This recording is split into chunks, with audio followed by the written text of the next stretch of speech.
Welcome back to my channel Fun foodie.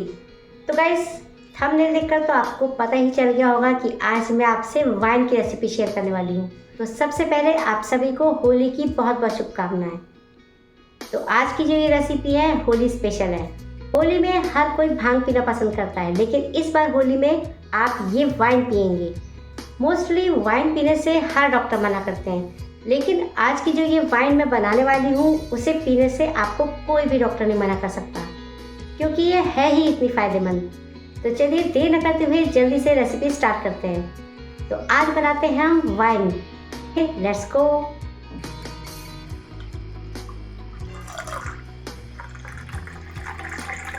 आज हम बनाएंगे रेड वाइन। आज की इस वाइन के जब फायदे आप जान जाएंगे तो इसे हमेशा बनाकर पिएंगे। एक तो ये इम्यूनिटी बूस्टर है और ऊपर से ये डाइजेस्टिव सिस्टम को भी ठीक रखती है। गाइस, आप तो जानते हैं कि जो हमारा स्टमक होता है वो हमारी पूरी बॉडी की मशीन होती है, और जब मशीन सही से वर्क करेगी तो हमारी बॉडी एकदम फिट रहेगी।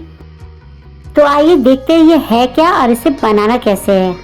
गाइस, जो आज की ये ड्रिंक है वो मैं बनाने वाली हूँ काली गाजर से। कई लोग तो काली गाजर का हलवा भी बनाते हैं, मैंने तो कभी नहीं बनाया। हाँ, लेकिन अगर आप में से किसी ने भी बनाया है तो मुझे कमेंट सेक्शन में जरूर बताइए। ये गर्मियों के सीजन में पेट को बहुत ठंडक पहुंचाता है। यहाँ पर मैंने आधा किलो काली गाजर ली है। ये फरवरी के मंथ में ज्यादा मिलती है। आप चाहे तो विंटर सीजन में ही इसे गर्मियों के लिए प्रिजर्व करके रख सकते हैं, और गर्मी के सीजन में आते ही आप इसका ड्रिंक बनाकर रेडी करें। आपने कांजी वड़ों का नाम तो सुना ही होगा, तो कांजी जो बनाई जाती है वो इसी गाजर से बनती है। तो चलिए आइए अब हम इसको छील लेते हैं। इसे हम नॉर्मल लाल गाजर की तरह ही छील सकते हैं, लेकिन हाँ, इसे छीलते समय एक बात का आपको ध्यान जरूर रखना है। इसे छीलते समय आपके हाथ रेड हो सकते हैं, तो इसलिए आप ट्राई कीजिए कि आप इसे जब भी काटें तो आप ग्लव्स पहनकर काटें। तो आप देख सकते हैं कि मेरे हाथ लाल हो गए हैं। काली गाजर ना एंटीऑक्सीडेंट होती है और इसमें गाइस बहुत सारे विटामिन होते हैं, तो इसे आप अपनी डाइट में जरूर शामिल करें। अब इन सारी गाजर को छीलने के बाद साफ पानी से धो लेंगे, और बस अब इन्हें पतले पतले स्लाइसेस में कट कर लेना है। यहाँ पर तो मैं कुछ गाजर का अभी यूज करके दिखाऊंगी, और बाकी के गाजर को मैं समर सीजन के लिए प्रिजर्व करके रख दूंगी। गर्मियों के लिए प्रिजर्व करने के लिए आपको इसे काट कर धूप में रखना होगा। तो देखिए, सारी गाजर तो कट हो चुकी है। अब हम इसमें से थोड़ी सी गाजर का यूज करेंगे। तो जितनी गाजर का यूज हमें अभी करना है वो इतनी गाजर मैंने निकाल ली है। अब बाकी इन सब को मैं धूप में सुखा दूंगी। 2 से 3 दिन तक आप इसे तेज धूप में रखेंगे ना तो ये सूख जाएगी, और आप इसे फिर किसी एयर टाइट कंटेनर में पैक करके रख सकते हैं। तो आइए देखते हैं रेड वाइन बनाने के लिए हमें किन किन सामान की जरूरत है। तो यहाँ पर हमने लिया है थोड़ी सी लाल मिर्च। ये मैंने यहाँ पर बारीक वाली राई ली है, इसे मैं अभी ग्राइंड करूंगी। इससे पानी में खट्टापन आएगा और ये पेट के लिए बहुत अच्छी होती है। और इसके साथ ही हम लेंगे टेस्ट के अकॉर्डिंग सॉल्ट। आप कांजी की क्वांटिटी के हिसाब से नमक ले सकते हैं। और इसे स्पाइसी बनाने के लिए मैंने यहाँ पर ली है थोड़ी सी लाल मिर्च। आप चाहे तो इसे अवॉइड भी कर सकते हैं। इसे बनाने के लिए हमें ज्यादा सामान की जरूरत नहीं है, हम सिर्फ 3 इंग्रेडिएंट से ही इसे बना सकते हैं। तो देखिए, मैंने यहाँ पर राई को बारीक पीस लिया है। तो इसे बनाने के लिए हमें एक जार की जरूरत पड़ेगी। आप जब भी इसे बनाएं तो किसी कांच वाले या फिर चीनी मिट्टी के जार में ही इसे बनाएं। अब बहुत ही सिंपल है। अब इस जार को हम पानी से फिल कर देंगे।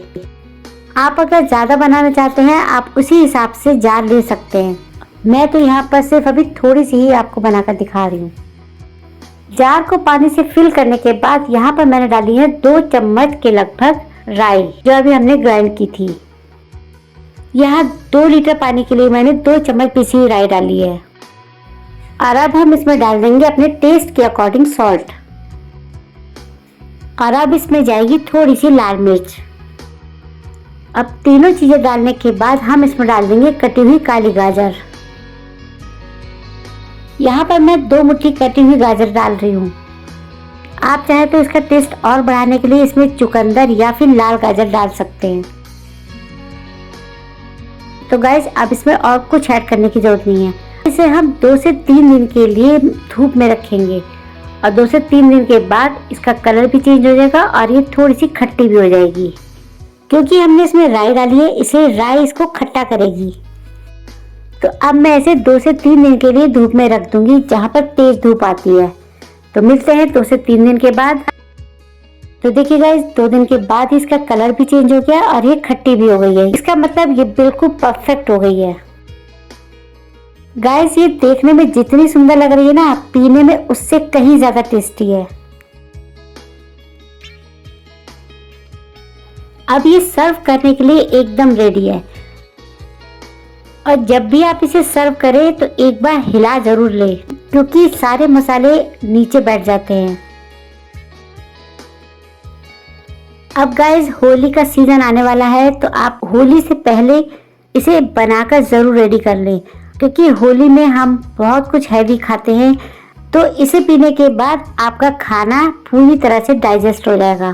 पीने के बाद आप जो ये गाजर है आप इसे भी खा सकते हैं। तो गाइस इस होली आप अपने गेस्ट को तरह तरह के पकवान खिलाने के बाद इसे जरूर सर्व करें। वो भी खुश हो जाएंगे और आपकी तारीफ किए बिना तो रह ही नहीं पाएंगे। आप देख सकते हैं ना इसका कलर कितना खूबसूरत लग रहा है। तो गाइस जो पिएगा ये वाइन हो जाएगा फिट एंड फाइन। तो इस होली आप इसे जरूर ट्राई करें और खुद भी पिए और अपने गेस्ट को भी पिलाएं। तो गाइस आपको मेरी वाइन की रेसिपी कैसी लगी? उम्मीद है आपको पसंद आई होगी। तो चलिए मिलते हैं नेक्स्ट वीडियो में, तब तक के लिए बाय बाय।